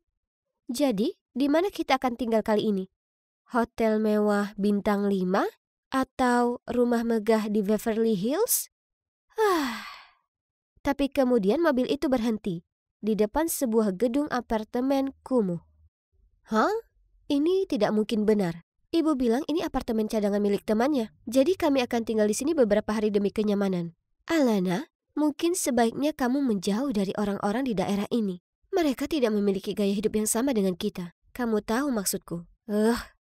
Ya, tempat ini kebalikan dari villa. Kamar sempit, tempat tidur keras, dan kamar mandinya bahkan tidak memiliki bathtub. Sejak pindah ke sini, ibu tidak mengajakku jalan-jalan lagi. Di malam hari, dia berdandan dengan anggun dan pergi ke meeting kerja mewahnya. Pada suatu malam, aku sedang duduk sendirian menonton YouTube mengunyah kentang goreng untuk kelima kalinya minggu ini. Ketika ada ketukan di pintu. Aku membukanya, dan berdiri di sana seorang cowok lusuh yang mengaku sebagai Frankie, putra pemilik rumah. Aku bilang padanya pasti ada kesalahan, karena kami baru di sini beberapa hari. Lalu aku hendak menutup pintu, tapi dia memblokirnya dengan kakinya. Nyonya, Anita telah menyewa apartemen ini selama 2 tahun. Apa maksudmu beberapa hari? Aku baru saja melihatnya naik taksi di pintu depan. Jangan berbohong padaku. Tidak, ibuku adalah pengusaha sukses yang memiliki villa di Brentwood Park. Kalau begitu kamu pasti salah mengira ibumu adalah orang lain. Singkatnya, ingatkan si ibu pengusahamu untuk membayar uang sewa. Lalu dia mencibir dan berjalan pergi. Beraninya dia mengatakan itu. Dan kenapa aku terus-menerus menemui orang brengsek? Ketika ibu kembali, aku menceritakan apa yang terjadi. Kupikir dia akan menganggapnya lucu atau semacamnya. Tapi tidak, malah dia menjadi sangat marah. Kamu seharusnya tidak membukakan pintu untuknya. Sudah kubilang jangan bersosialisasi dengan orang-orang di sini. Oke, mendengar kebohongan yang dibuat-buat tentang dirimu seperti itu pasti menyebalkan. Tapi apakah dia harus begitu marah karenanya? Keesokan paginya, aku sedang minum teh di balkon ketika tiba-tiba aku melihat wajah yang tidak asing lagi lewat di jalan. Ya Tuhan, itu si brengsek dari bandara. Zack! Pencuri itu! Teriakku sambil bergegas turun. Tapi sesampainya di sana, dia sudah menghilang. Aku masih gemas saat ada suara yang datang dari belakang. Apa yang kamu lakukan sambil berteriak sepagi ini? Aku berbalik dan melihat Frankie bersandar di dinding dengan tangan terlipat. Bukan urusanmu, penipu. Hah? Penipu? Apa maksudmu? Berhentilah berbohong. Aku sudah memberitahu ibuku semua tentang kamu yang mencoba menipu uang dariku. Benarkah? Jadi, menurutmu akulah yang bohong? Sebelum aku bisa menjawab pertanyaan yang memprovokasi itu, aku mendengar suara ibuku memanggil dari balkon. Hei gadis kaya, jika kamu ingin mengetahui kenyataan, aku sarankan kau datang menemuiku malam ini, dan kita akan mengikuti ibumu. Ibu muncul dan mengerutkan kening, bertanya kenapa aku berbicara dengan Frankie. Aku mengatakan sesuatu tentang menanyakan arah, lalu segera memasuki ruangan dan menutup pintu. Frankie jelas-jelas seorang pencuri dan brengsek, kan? Tapi, mengapa kata-katanya masih melekat di pikiranku? Aku sempat memperhatikan beberapa hal yang aneh, seperti saat kami di villa, aku bertanya pada ibu di mana peralatan makannya, tapi dia tidak ingat. Tapi kemudian di apartemen ini dia langsung mendapatkannya. Ditambah lagi, kenapa ada foto dirinya di kamar, padahal ini adalah tempat temannya. Malam itu, ketika ibu bersiap-siap untuk pergi keluar, lagi-lagi aku melihat kalungnya. Hanya saja itu sebenarnya kalungku, yang telah dicuri bersama dengan barang-barangku yang lain. Ayahku membuatkan kalung itu khusus untukku. Jadi itu unik, tapi kenapa ibu memilikinya? Aku memujinya dan bertanya dari mana dia mendapatkannya. Tersipu-sipu, dia dengan gembira memberitahuku bahwa cowok kaya yang baru saja dia kencani telah membelikannya untuknya. Lalu dia bilang dia akan mengajaknya makan malam malam ini. Aku memaksakan senyum, tapi kepalaku dipenuhi pertanyaan. Siapa sebenarnya? Ibu. Aku diam-diam mengikuti ibu di jalan. Tiba-tiba, sebuah tangan menepuk pundakku. Ayo pergi. Aku berbalik dan itu adalah Frankie. Tanpa berkata apa-apa, aku mengangguk dan segera masuk ke mobilnya. Dan kami mengikuti taksi ibu. Tunggu, bukankah itu villa yang kita tempati sebelumnya? Beberapa saat kemudian, sebuah mobil mewah tiba, membawa ibuku ke restoran mahal terdekat. Kami mengintip melalui dinding kaca. Itu dia. Ibuku sedang duduk di sana, tersenyum dan berbicara dengan seorang cowok berjas. Apakah dia berpura-pura tinggal di villa itu untuk menipu cowok itu? Apakah ibuku seorang cewek matre? Aku tidak bisa menontonnya lagi, jadi aku menarik lengan Frankie. Tapi anehnya, dia tampak sama terkejutnya denganku. Bukankah ini idemu? Jadi kenapa wajahmu pucat? Dia hanya menggelengkan kepalanya dan membawaku pulang. Kami menunggu di apartemen sampai ibu kembali. Dan suasananya tegang. Sekitar tengah malam kami mendengar pintu terbuka. Dan ibu masuk dan menatap kami dengan khawatir. Dia mulai mengusir Frankie keluar dari sana, tapi aku menyelanya. Bu, aku tahu segalanya. Kamu sudah tinggal di sini selama 2 tahun. Kamu miskin, dan kamu menipu orang kaya. Sayang, bukan seperti itu. Tenanglah dan aku akan menjelaskan semuanya kepadamu. Jadi, ternyata, setelah menceraikan ayahku, dia bertekad untuk kembali ke AS dan sukses dalam bisnis. Tapi, dia gagal. Dan dia sangat malu. Dia berbohong padaku dan ayah. Kemudian ketika dia mendengar bahwa aku akan datang berkunjung, dia menghabiskan sedikit tabungannya untuk menyewa sebuah villa mewah untukku. Tapi ketika aku tidak sengaja menumpahkan kecap di sofa mahal itu, dia tidak mampu memperbaikinya. Jadi kami diusir. Adapun pria yang bersamaku malam ini, aku bertemu dengannya saat berjalan di luar villa. Dia kaya dan baik. Dia menyukaiku dan aku juga menyukainya. Tapi bagaimana dengan kalung itu? Mama, ini sebenarnya punyaku. Ada di dalam koperku yang dicuri. Ibuku memberikan tatapan bingung. Tapi sebelum dia bisa berkata apa-apa, Frankie berseru. Pria itu penipu. Aku dan ibu ternganga saat melihat Frankie yang menoleh ke arahku dan berkata, maaf, tapi menurutku kalian perlu tahu yang sebenarnya. Lalu Frankie memberitahu kami bahwa pria itu tidak lain adalah ayah Zack. Setelah mengantarku kembali ke villa, Zack mengira ibuku kaya. Jadi dia membujuk ayahnya untuk datang dan menggodanya. Tapi bagaimana kamu menggali informasi tentang orang-orang ini? Karena aku kenal Zack. Ketika aku melihat Alana mengejarnya, aku tahu dia telah mencuri darinya. Tapi dia temanku. Bagus, jadi kalian berdua berbohong padaku. Lalu aku bergegas masuk ke kamarku, mengunci pintu, dan menangis. Keesokan paginya ibu mengetuk pintuku, tapi aku mengabaikannya. Alana, aku paham kamu kesal padaku, tapi aku meninggalkan sandwich di sini. Jadi setidaknya tolong makan sesuatu. Aku benar-benar minta maaf. Aku cuma mau menjadi ibu yang sempurna untukmu. Kata-katanya membuatku terisak sekali lagi. Tak bisa kukatakan, dari lubuk hatiku yang terdalam, aku merasa kasihan padanya. Setelah itu, aku membuka pintu dan memeluknya erat. Lalu kami berdua saling berpelukan sambil menangis. Aku akan meninggalkan LA hari ini bersama ibu. Dia akan pindah kembali ke Prancis bersamaku, tempat dia bisa memulai segalanya dari awal. Saat aku sedang menyeret koperku ke taksi, Frankie muncul dan meminta maaf kepadaku. Aku hanya mengangkat bahu dan bilang itu tidak penting lagi. Maksudku, setidaknya pada akhirnya dia berterus terang dan menyelamatkan ibuku dari penipu itu. Hei gadis kaya, semoga berhasil. Dan jangan ragu untuk tetap berhubungan denganku. Jadi, bagaimana sekarang? Nah, ibu sudah kembali ke kehidupan Prancis. Dia memiliki pekerjaan baru dan apartemen mewah. Aku pergi dan tinggal bersamanya setiap akhir pekan dan senang akhirnya bisa menghabiskan waktu bersama dia yang sebenarnya. Setidaknya untuk Frankie, iya, kami saling mengirim banyak Snapchat. Jadi, oke, mungkin aku menyukainya. Aku berencana untuk mengunjunginya di musim panas. Semoga perjalananku berikutnya ke AS tidak segila perjalananku yang terakhir.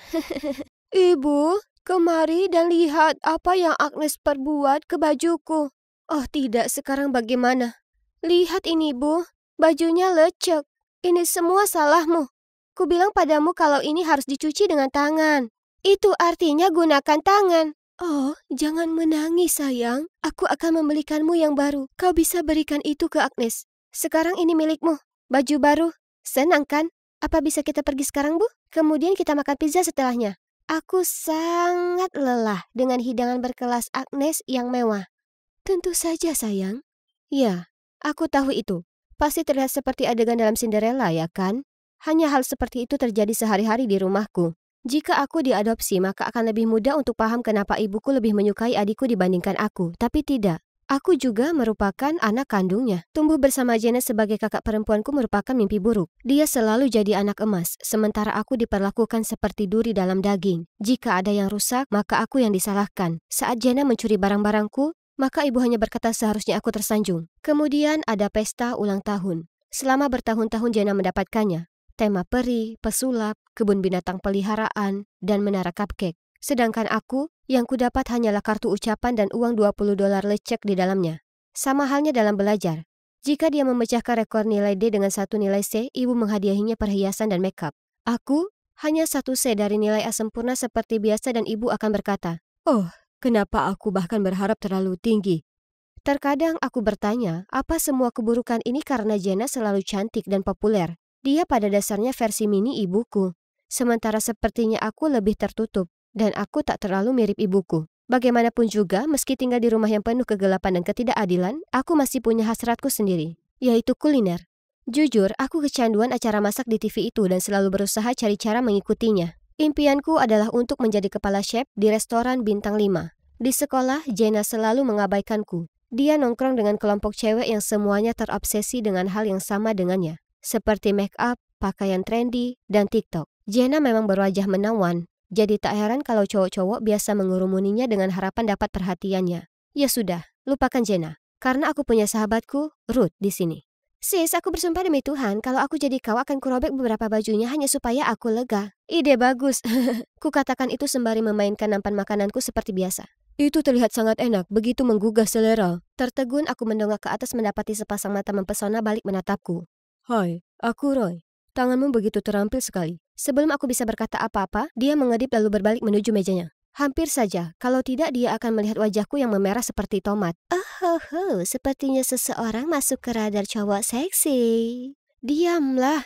Dia hanya bersikap ramah. Tapi tidak. Malam itu saat pulang, Roy memang mengirimiku pesan dan kami ngobrol panjang sekali. Dia bahkan mengajakku makan siang dengannya besok. Yeay!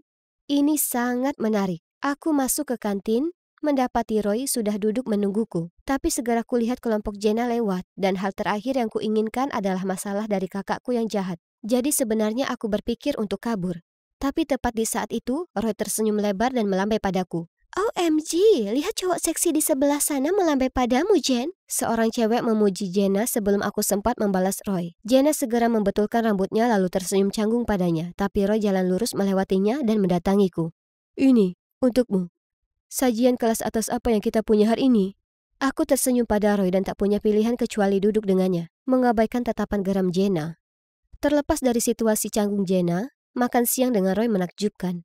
Kami mulai sering nongkrong bareng setelahnya. Dia itu tampan, lucu, dan sangat mendukung impian kulinerku. Kemudian suatu hari, Roy memberiku cupcake dengan frosting hati di atasnya, lalu memintaku jadi pacarnya. Yippee, ini sangat mengasyikkan. Jadi tentu saja aku setuju hanya dengan syarat kami tetap menjaga hubungan kami rahasia. Aku tak pernah punya apapun yang jadi milikku sendiri sebelumnya, jadi jika ibu dan kakakku tak tahu soal kami, maka mereka tak bisa merusaknya. Jatuh cinta adalah hal yang magis. Aku sangat senang sekali dan bersemangat hidup sepanjang waktu. Bahkan melakukan tugas untuk ibu dan Jenna tak merusak suasana hatiku. Kukira kau hanya tertarik memasak. Jadi apa, sekarang kau juga suka mencuci? Jangan bilang padaku kau ingin jadi perancang busana nanti.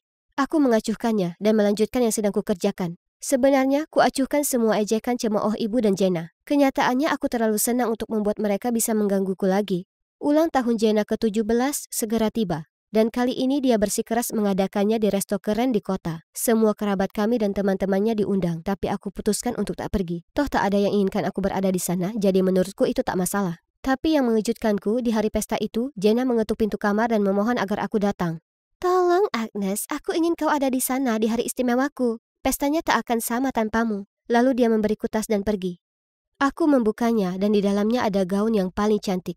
Oke, jadi Jenna bersikap baik ini aneh, tapi aku harus akui rasanya menyenangkan merasa diinginkan sekali saja. Jadi sepertinya aku akan pergi ke pesta itu. Wow, pestanya luar biasa. Maksudku spanduknya, balon, booth khusus kado, menu yang hanya menyajikan makanan favorit Jenna. Aku menyesap minumanku merasa canggung ketika Jenna berpidato. Hai semuanya, terima kasih banyak sudah datang ke pesta ulang tahunku ke-17. Sekarang ada tamu spesial di sini yang ingin kuperkenalkan pada kalian semua. Ini pacarku yang baru, Roy. Aku menatap ngeri saat Roy muncul dari kerumunan dan membiarkan Jenna bergandengan tangan dengannya. Hah? Apa? Kenapa cowokku bersama kakakku? Aku melotot ke arahnya, tapi dia tak bisa balas tatapanku. Ini mengerikan, aku merasa aku tak bisa napas. Panik aku keluar untuk mendapat udara segar. Semua milikmu tak lama akan jadi milikku. Tak peduli seberapa pintar kamu menyembunyikannya. Aku berbalik melihat Jenna berdiri di sana, seringai lebar tersunging di wajahnya. Bagaimana bisa dia begitu tak tahu malu seperti ini? Aku mendorongnya dan pergi mencari ibu. Ia sedang berteriak kepalaian untuk membawakan lebih banyak minuman. Aku naik menemuinya dan ceritakan semua yang Jenna lakukan dan betapa kecewanya aku. Astaga, berhentilah meributkannya. Jenna itu kakakmu, jadi berbahagialah saja untuknya. Lagi pula, Roy jauh lebih pantas dengannya daripada denganmu. Sudah cukup. Aku tak tahan dengan keluarga egois ini lagi. Aku pergi. Ya, pergilah. Menghilang, seperti ayahmu yang tak berguna itu lakukan. Malam itu aku muncul di rumah Ruth dengan tas penuh barang-barangku dan wajah berkaca-kaca. Tapi aku tahu ini hanya bisa untuk sementara, jadi aku masih mencari-cari tempat lain untuk tinggal. Dan akhirnya aku melamar kerja sebagai kasir toko di pom bensin 24 jam. Ya, paling tidak aku punya tempat berlindung. Suatu malam seorang lelaki mabuk masuk ke dalam. Dia tak terlihat begitu baik. Tak ada yang bisa mencerahkan suasana hati seseorang lebih baik dari makanan lezat, kan? Toko sedang sepi, jadi ku ambil beberapa bahan tersedia dan menggunakannya untuk menyiapkan sajian yang tampak lezat untuknya. Terima kasih banyak anak manis, aku Kate. Kau punya bakat kuliner. Jika kau mau kesempatan yang lebih baik, datang dan temui aku. Sebelum aku bisa berterima kasih padanya, dia pergi. Kita lihat pemilik bar. Tapi aku belum cukup dewasa untuk bekerja di bar. Kuhabiskan sebulan berikutnya membagi antara sekolah dan kehidupan kerja. Dan ya ampun, ini melelahkan. Tapi saat kutanya gajiku, bosku tertawa di depan wajahku. Mengatakan kalau karena aku cuma 16 tahun, dia hanya bisa bayar jauh kurang dari jam kerjaku. Apa? Itu tak adil. Aku sudah kerja keras, bahkan kadang shift 12 jam. Tapi saat aku protes, dia mengancam melaporkanku mencuri makanan dari toko. Aku hanya ambil makanan yang sudah kadaluarsa yang toh sudah tak bisa dijual. Merasa kesal, aku langsung berhenti dan pergi. Aku berkeliaran di jalan selama beberapa saat. Kemudian mendapati diriku berdiri di depan bar pria itu. Ya sudah, aku tak punya tempat lain untuk dituju. Jadi aku melangkah masuk dan di sana ada Kate. Tapi, dia tampak begitu berbeda. Selain bar ini, aku juga memiliki restoran mewah di kota. Jika kau mau, aku ingin sekali melatihmu jadi chef di sana. Wah, ini menakjubkan sampai aku menangis bahagia. Agar aku bisa menginap di restoran, kukatakan padanya kalau orang tuaku sudah tiada dan aku kabur dari panti asuhan. Dan pria itu setuju tanpa bertanya padaku 2 kali. Waktu pun berlalu dan apa kalian tahu? Aku suka sekali kerja di restoran. Sedangkan Kate, ia sosok laki-laki berhati baik. Kami jadi dekat dan dia sudah seperti ayah bagiku. Kurasa kami adalah 2 orang kesepian yang saling membantu, jadi masuk akal jika dia meminta untuk mengadopsiku. Kemudian di suatu malam yang sibuk aku sedang mengantar makanan ke meja, tapi kemudian mendadak terhenti. Yang duduk di sana adalah Jenna dan Roy. Saat melihatku, Jenna mencibir. "Oh, kau kerja di sini? Sekarang itu menjelaskan kenapa makanan pembukaku rasanya menjijikkan." Roy tampak malu dan memohon padanya untuk diam, yang membuatnya makin menjadi-jadi. Lalu, melihat yang sedang terjadi, Alistair, supervisor restoran, datang membelaku. Tapi itu hanya membuat Jenna makin naik darah. "Bukankah pembeli adalah raja? Kenapa kau membela gadis bodoh itu?" "Nona, ini adalah restoran berkelas. Tolong jaga sikap Anda. Agnes di sini bukan hanya chef handal, tapi juga putri dari pemilik yang menjadikannya bos saya. Jadi kurasa saya berhak membela atasan saya." Jenna memutar mata padaku, lalu berjalan pergi dengan marah, tak lupa menimpali. "Kau tunggu saja, Agnes."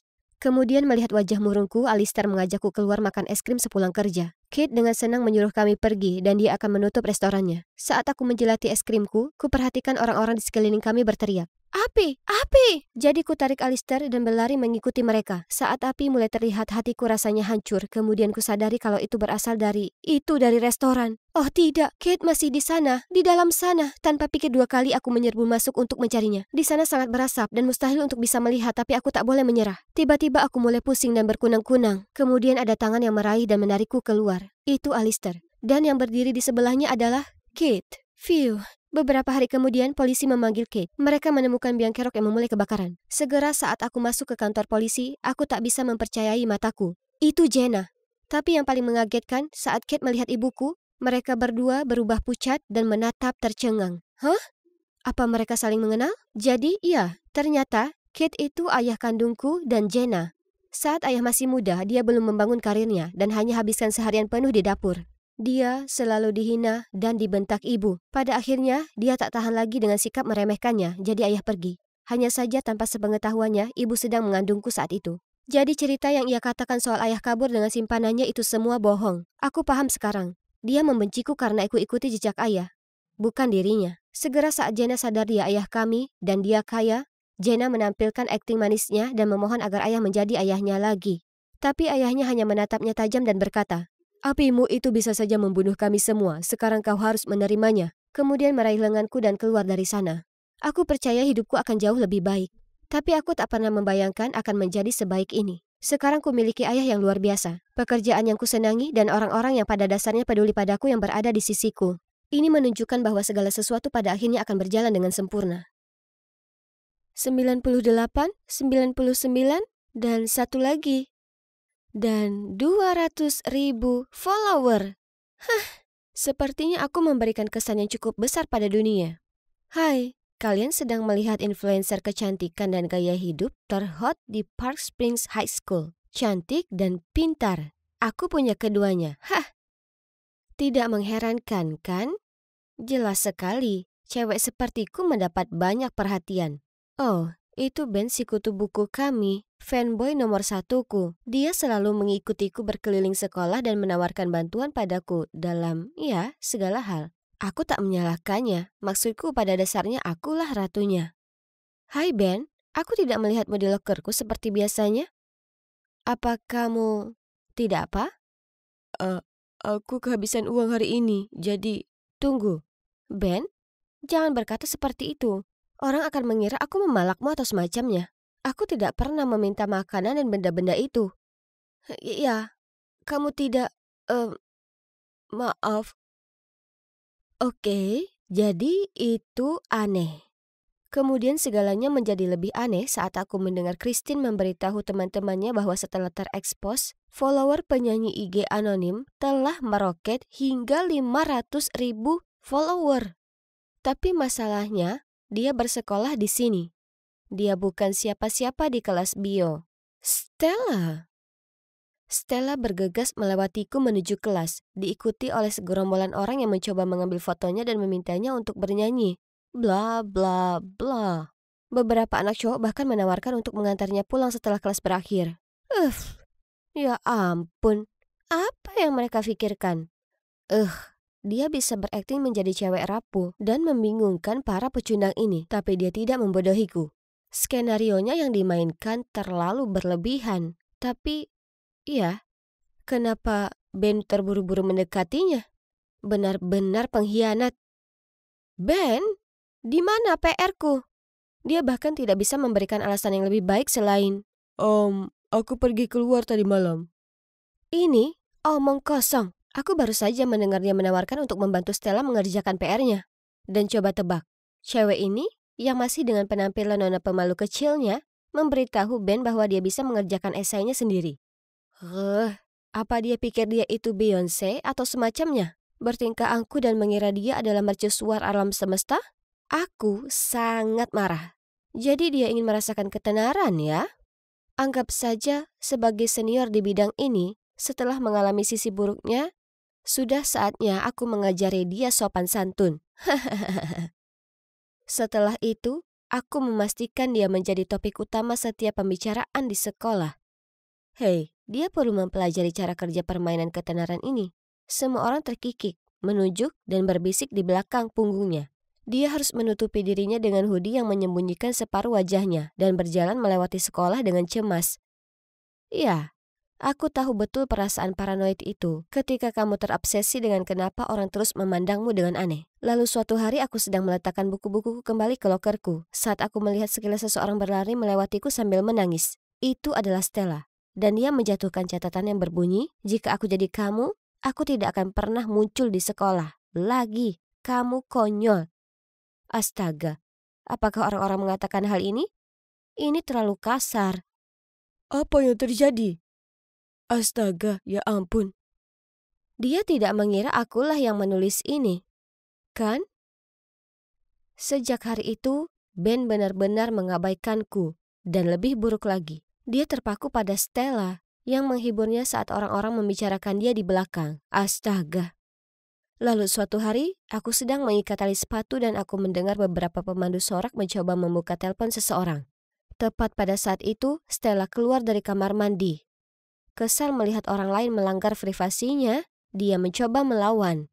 Tapi astaga, si wallflower ini bahkan tidak bisa membuat mereka bergeming. Baiklah, aku akan membantunya. Tapi cuma kali ini saja. Dasar payah. Kamu kira kamu yang menguasai tempat ini sekarang cuma karena kamu terkenal? Katakan pada Ben aku tidak menaruh catatan itu di lokermu. Lebih baik lagi telepon dia sekarang. Oh, ayolah. Lari saja ke bangku penonton dan beritahu si kutu buku itu.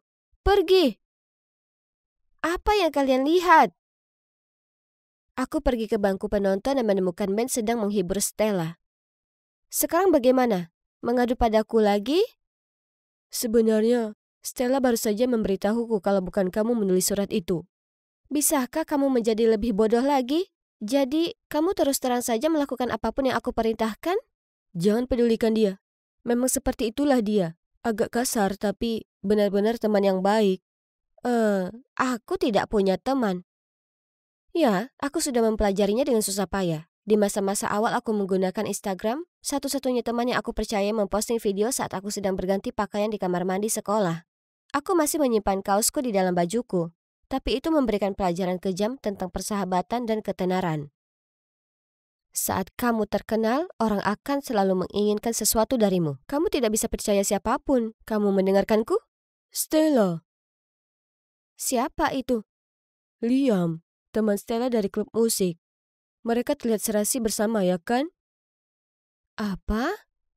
Apakah kamu iri padanya atau apa? Untuk cewek konyol itu? Ben tidak berkata apa-apa, hanya menatap mereka dengan tatapan kosong. Hah? Dia tidak pernah menatapku seperti itu lagi. Sekarang aku bukan lagi ratu Instagram. Itu berarti aku bukan lagi ratunya. Memang benar tidak ada orang yang bisa kupercaya. Beberapa hari kemudian, ada pertandingan rugby besar. Kami melawan sekolah saingan kami di final. Dan Stella menyanyikan lagu kebangsaan. Bahkan wali kota dan stasiun TV lokal pun muncul. Gila, Ben adalah bagian dari tim Evie. Jadi ketika beberapa cowok memberitahuku Ben ingin bicara denganku, aku pergi ke ruang Evie untuk menemukannya. Apa yang ingin dia bicarakan? Semoga saja tidak ada kaitannya dengan Stella. Tapi sesampainya di sana, tidak ada seorang pun di sekitar. Hah? Tepat pada saat itu, layar memperlihatkan Stella naik ke podium bersiap bernyanyi.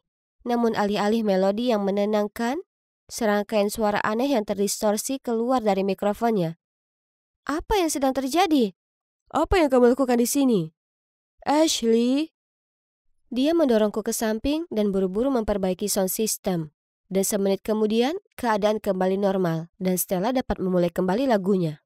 Ben menatapku dengan pandangan menuduh, lalu menyeretku ke belakang bangku penonton, di mana kami bertemu dengan Stella dan Liam. Lalu Ben memberitahunya bahwa aku telah mengacaukan mikrofonnya. Bagaimana bisa dia mengira aku mampu melakukan hal sejahat itu? Sementara itu, orang Liam ini turun tangan dengan mengatakan bahwa itu mungkin kesalahan teknis. Ya, terserahlah, aku mau pergi. Tapi Liam menyusulku. Aneh, bukankah dia dan Stella punya perasaan? Ia langsung membantahnya dan mengatakan mereka hanya kenalan dari klub musik. Tapi kamu, aku sudah lama ingin lebih dekat denganmu. Kamu adalah ratu Instagram sejati, bukan Stella. Wow, orang ini buaya kelas atas. Semenit yang lalu, tangannya melingkari Stella. Dan sekarang dia mencoba untuk merayuku. Dia bahkan mulai mencondongkan tubuhnya untuk mencium pipiku. Dengan cepat, aku menghindarinya saat aku melihat ekspresi muram Stella dari belakang. Astaga, sudah waktunya untuk keluar dari sini. Aku tidak bisa tidur nyenyak. Semua stres ini berdampak buruk bagi kulitku. Jadi, aku dengan grogi berjalan di sepanjang koridor sekolah ketika Stella menghampiriku. Itu kamu, kan? Kamu jahat sekali padaku. Mengancam akan menghapus akun IG-ku karena kamu cemburu Ben meninggalkanmu demi aku. Sekarang semuanya benar-benar hilang, dan itu semua salahmu. Apa yang kamu bicarakan? Aku tidak ada hubungannya dengan akun bodohmu. Ya, aku bergosip tentangmu untuk sedikit mengacaukanmu, tapi cuma itu saja. Dan kamu pikir aku juga melakukannya? Permisi. Apakah dia mengabaikanku begitu saja? Dan itulah Ben. Temanku yang mengabaikanku tepat pada saat aku sangat membutuhkannya. Dan aku tidak pernah mengancam akan menghapus akunnya. Kenapa dia buat-buat? Apakah dia cemburu padaku dan Liam kemarin? Apa ini? Pesan tak terduga dari Liam berbunyi. Hai Ashley, jangan khawatir sayang, aku mendukungmu. Bagaimana menurutmu kalau kita bertemu jam 8 malam di taman?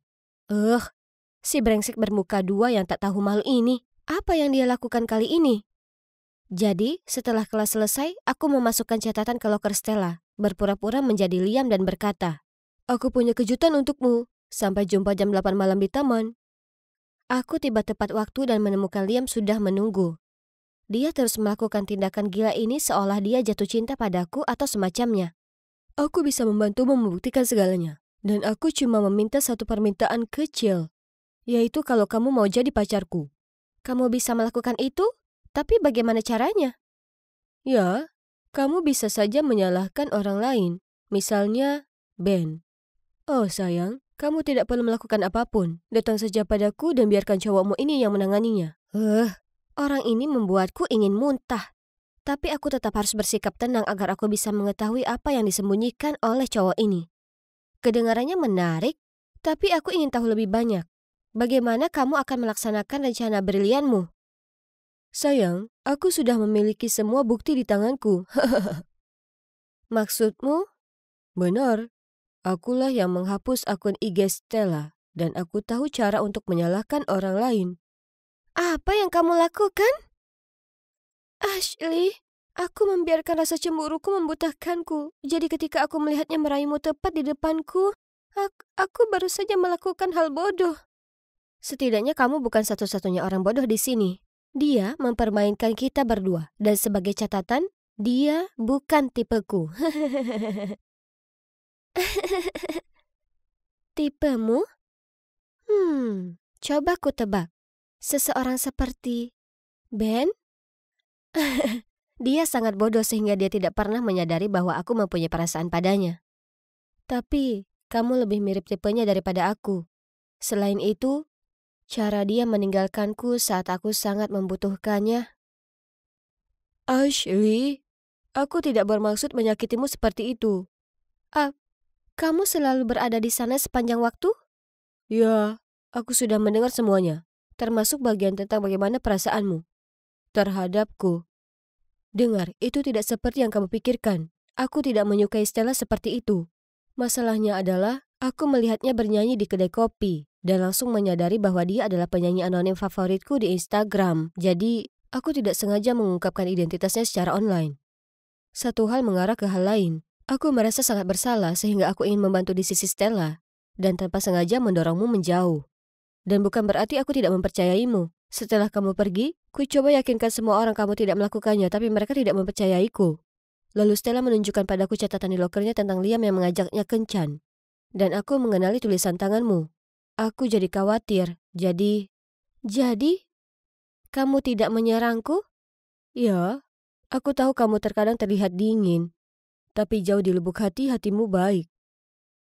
Jadi, ternyata Stella menjadi viral, berarti beberapa penyanyi lounge lokal kehilangan banyak pertunjukan. Jadi dia menyewa Liam untuk menghapus akun Stella selamanya. Orang ini bukan main-main. Catatan itu, pemandu sorak, kecelakaan mikrofon. Dia bertanggung jawab atas semuanya.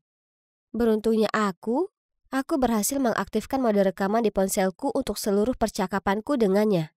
Jadi keesokan harinya, aku melaporkannya ke kepala sekolah. Ya, tidak ada perbuatan buruk yang luput dari hukuman. Jadi aku harap dia menikmati masa hukumannya, Liam.